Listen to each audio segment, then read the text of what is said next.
Sir आपकी book आई, मैं दिखा देता हूँ, जैश ए मोहम्मद के ऊपर। बहुत ही स्कॉलरली बुक है।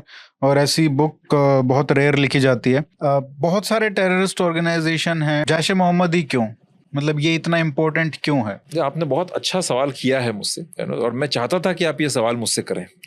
जैश के ऊपर कोई किताब नहीं थी, लेकिन मैंने देखा कि हमारे भारत के लिए सबसे बड़ा खतरा जैश ए मोहम्मद था। क्यों? क्योंकि जैश ए मोहम्मद 2 बार भारत और पाकिस्तान को फुल स्केल वॉर के ऊपर कगार पर लाके खड़ा कर दिया। पहले पार्लियामेंट पर जब अटैक किया तब, दूसरा पुलवामा के टाइम में। और जैश वो ऑर्गेनाइजेशन है जो फिदाइन अटैक्स का मास्टर है। जैश के अलकायदा के साथ बड़े तगड़े लिंक्स हैं, जबरदस्त। लेकिन जैश को पाकिस्तान की आईएसआई की बहुत ज्यादा गरज नहीं है। उनका इतिहास 150 साल पुराना है। वो उस देवबंदी स्कूल ऑफ थॉट से आते हैं जो पाकिस्तान की जन्म से भी बहुत पुराना है। और उनके जो ग्लोबल लिंक्स है ना, तालिबान भी जैश का एक कजिन ब्रदर कह दीजिए आप, बिकॉज वो भी उसमें देवबंदी आइडियोलॉजी में बिलीव करते हैं। तो इसीलिए मैंने जैश के ऊपर किताब लिखी। और दूसरा, जैश फ्यूचर में हमारे लिए बहुत बड़ा खतरा साबित हो सकता है, क्योंकि आप देखिए। और दूसरी बात एक ये, जैश ने हमेशा से ये कहा है कि उसका गोल सिर्फ कश्मीर नहीं है, उसका गोल पूरा भारत है। मसूद अजहर जब भारत आया था पहली बार, तो यहीं दिल्ली में रुका था, आपके होटल अशोका में, बाबरी मस्जिद के दर्शन किए। पहले, सबसे पहले नई दिल्ली से आपके देवबंद गए, देवबंद से लखनऊ, लखनऊ से अयोध्या। तो वहां पर बाबरी मस्जिद के बाहर उसने आंसू बहाए हैं, और वो रो करके उसके रिकॉर्ड भी चलते हैं कि भाई मस्जिद को शहीद किया गया ये। तभी उसने ठान ली थी कि उनका जो एम है वो पैन इंडिया एम है। मुझे लगता है कि अब एक जो शॉक एलिमेंट हो सकता है आफ्टर कंप्लीशन ऑफ मंदिर इन अयोध्या, मुझे लगता है कि ये एंगल हमको जरूर हमारी एजेंसीज को एक्सप्लोर करना चाहिए कि ये लोग मंदिर पे अटैक करवा सकते हैं। 100%। इन्होंने तो पहले यूपी में करवाया भी है, यूपी के अंदर पहले भी अटैक करवाए थे, और ये बिल्कुल करवा सकते हैं। देखिए, जैश की एक चीज़ है ना, जैश बहुत रिफाइंड, मतलब है ना, ये बड़े ट्रेडिशनल टाइप के ऑर्गेनाइजेशन है। ये इनके लोग जो होते हैं पतले दुबले से, आपको नॉर्मल यूपी बिहार के जैसे लोग होते हैं वैसे लोग दिखेंगे इनके। कराची से भी काफ़ी लोग उस साइड में इनके साथ जुड़ते हैं। और एक वो कोई बहुत ज़्यादा जो है ना, कपड़े भी इस तरह का इस्लामिक अपीयरेंस देते नहीं है बहुत ज़्यादा, है ना। और बहुत धीरे से, प्यार से, बड़े ट्रेडिशनल तरीके से चुपचाप रह करके अपनी घटनाओं को अंजाम देते हैं ये लोग। अच्छा, ये बताइए कि क्योंकि ये जो जैश ए मोहम्मद की कहानी है, ये IC-814 की हाईजैकिंग से शुरू होती है। क्या ये पूरा खेल जो रचा गया था हाईजैकिंग का, क्या ये सिर्फ इसको, ये सबसे इम्पोर्टेंट इसमें ये था या उमर शेख था? मसूद अजहर था। बिकॉज देखिए, आप देखिए, मसूद अजहर को छुड़वाने के पहले भी 4-5 प्रयास हो चुके थे।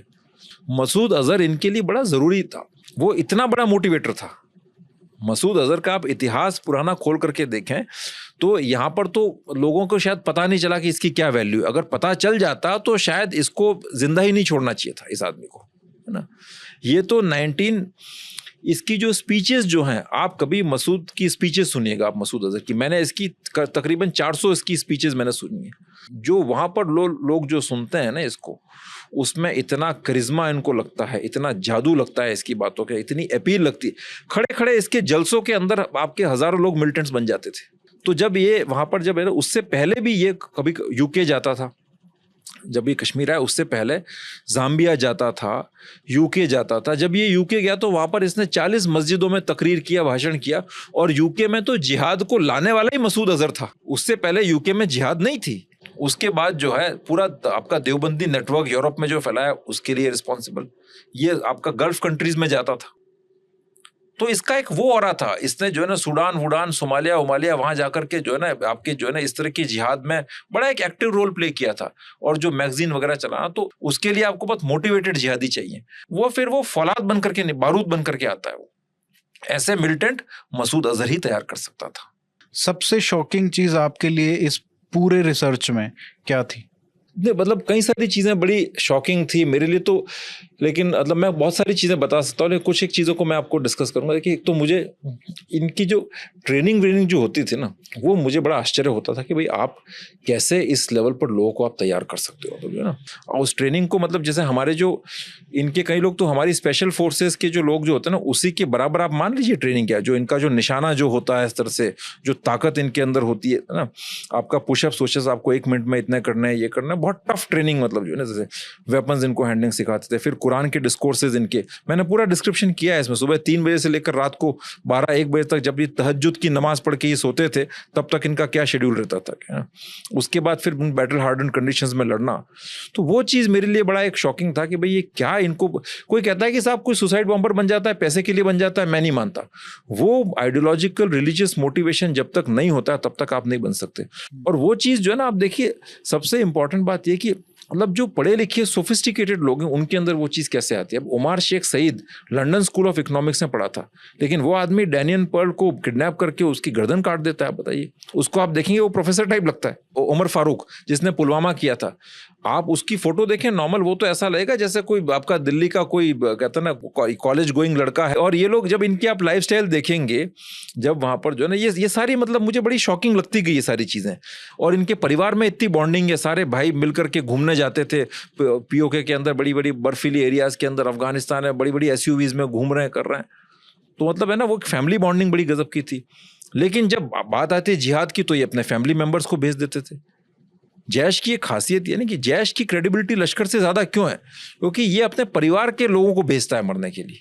ये उमर फारूक वगैरह सब इनके परिवार के मेंबर्स हैं, सैफुल्लाह वगैरह सब इनके भतीजे हैं, कोई किसी का इब्राहिम अथर का बेटा है, तो क्या है। जैश ए मोहम्मद का जो फर्स्ट बेस था वो बालाकोट में ही बना, और बालाकोट में भी एयर स्ट्राइक्स भी भारत ने की थी 2019 में। बालाकोट बहुत इंपॉर्टेंट जगह है हिस्टोरिकली, जैश ए मोहम्मद के लिए वो क्यों है? देखिए, साउथ एशिया में जो जिहाद है उसमें बालाकोट की बड़ी एक खास रेलेवेंस है।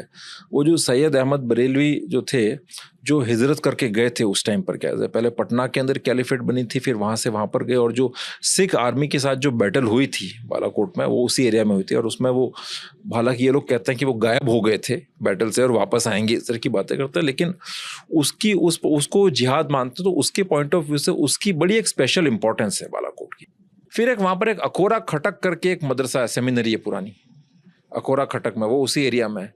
वो सब पुरानी सारे ये हक्कानी वक्कानी सब, यहाँ पर लोग प्राइड लेते हैं, हम सेंट स्टीफन्स के पढ़े हुए हैं, हम जो है जेएनयू के पढ़े हुए हैं। आप क्या जेएनयू पर फक्र करते हैं? वहाँ पर जेएनयू की बाप बैठी हैं, बिनोरिया मदरसा, हाँ, कराची वाला। आप सोचिए कैसे कैसे एलुमनाई है वहाँ पे, निजामुद्दीन शामजाई, मुल्ला उमर, मसूद अजहर। आप यहाँ पर क्या 2-4 इकोनॉमिस्ट वगैरह जो है तरह से 2-4 आईएएस अफसर ब्यूरोक्रेट निकाल दिए और जेएनयू कूदेगा, सेंट सी, भाई हमने इतने बड़े बड़े एलुमनाई पैदा की। उनको देखिए क्या इंटरनेशनल उन्होंने नाम कमाया है। सही बात है। मैं एक बात कहूँगा लास्ट में कि ये किताब जो है हमारी सिक्योरिटी फोर्सेस के लिए, हमारे डिप्लोमेट्स के लिए, ब्यूरोक्रेट्स के लिए और इंटरनेशनल एक्सपर्ट्स के लिए, उनके लिए तो ये किताब है ही बड़ी क्रूशियल, बिकॉज इसमें बड़ा एक टेररिस्ट ऑर्गेनाइजेशन को एक नए तरीके से अप्रोच करके मैंने समझाने की कोशिश की कि भाई वो लोग कौन हैं, कैसे काम करते हैं। लेकिन एक आम भारतीय जो है, हिंदुस्तानी जो कॉमन मैन जो है, उसके लिए भी ये किताब बड़ी इंपॉर्टेंट है।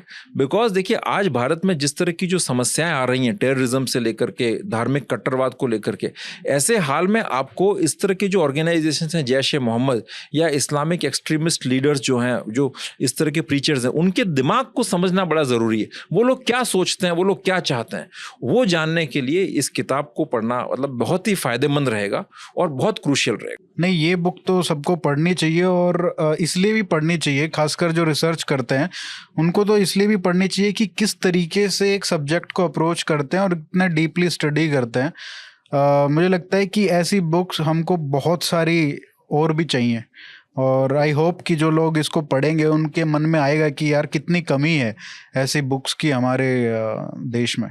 So thank you so much for writing it.